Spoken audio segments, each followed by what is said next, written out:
To Deepu channel. ఈరోజు మనం ఈ వీడియోలో టెట్ సిలబస్ 2026 ఇప్పుడు జరగబోయే ఈ టెట్లో ఎస్జిటి ఎస్ఏ తెలుగు రాసే వాళ్ళకి, స్కూల్ అసిస్టెంట్ తెలుగు రాసే వాళ్ళకి ముఖ్యంగా ఆ సిలబస్లోనిది ఇప్పుడు నేను చెప్పే టాపిక్.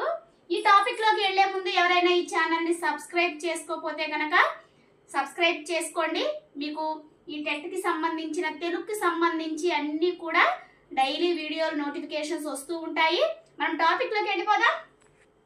చూడండి, ఇక్కడ ఉత్తమము. ఉత్తమము అంటే ఏంటంటే మనకి ఏదైనా సరే 3 అక్షరాలు లేదా ఆ పైన ఉన్న, అంటే 3 అక్షరాలు కానివ్వండి, 4 కానివ్వండి, 5 కానివ్వండి, ఏదైనా సరే ఒక పదం ఉన్నప్పుడు ఆ పదంలో ఏదైతే చివరి అక్షరం ఉంటుందో దానిని ఉత్తమం అంటాం. చివరి అక్షరాన్ని మనం ఒకటి ఎగ్జాంపుల్ కనుక చూసుకున్నట్లయితే ఇక్కడ మల్లె తీగ అనే పదాన్ని తీసుకుందాం. ఇక్కడ మల్లె తీగలో చివరి అక్షరం ఏంటి?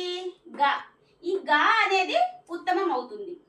ఇక్కడ మనకి ఎగ్జామ్ లో ఎలా అడుగుతారంటే మల్లె తీగ అనే పదంలో ఉత్తమం ఏమిటి అని అడుగుతారు. అప్పుడు మనం పెట్టాల్సింది గా అనే అక్షరం. అలానే నెక్స్ట్ ఉపోత్తమము.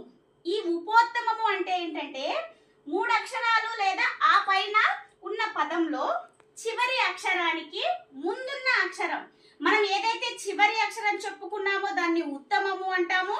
ఆ చివరి అక్షరానికి ముందున్న అక్షరాన్ని ఉపోత్తమము అంటాము. ఇక్కడ మన ఎగ్జాంపుల్ ఈ ముందు తీసుకున్నదే కనుక ఇక్కడ తీసుకున్నట్లయితే మల్లె తీగ ఉందనుకోండి. ఈ మల్లె తీగలో గా అనేది ఉత్తమం అని చెప్పుకున్నాం కదా. ఈ గాకి ముందు ఏం అక్షరం ఉంది? తీ ఉంది. తీగా. గా అనేది ఉత్తమం అయితే తీ అనేది ఉపోత్తమం అవుతుంది. ఇది స్కూల్ అసిస్టెంట్ తెలుగు సిలబస్ లో వెరీ వెరీ ఇంపార్టెంట్ టాపిక్ అండి.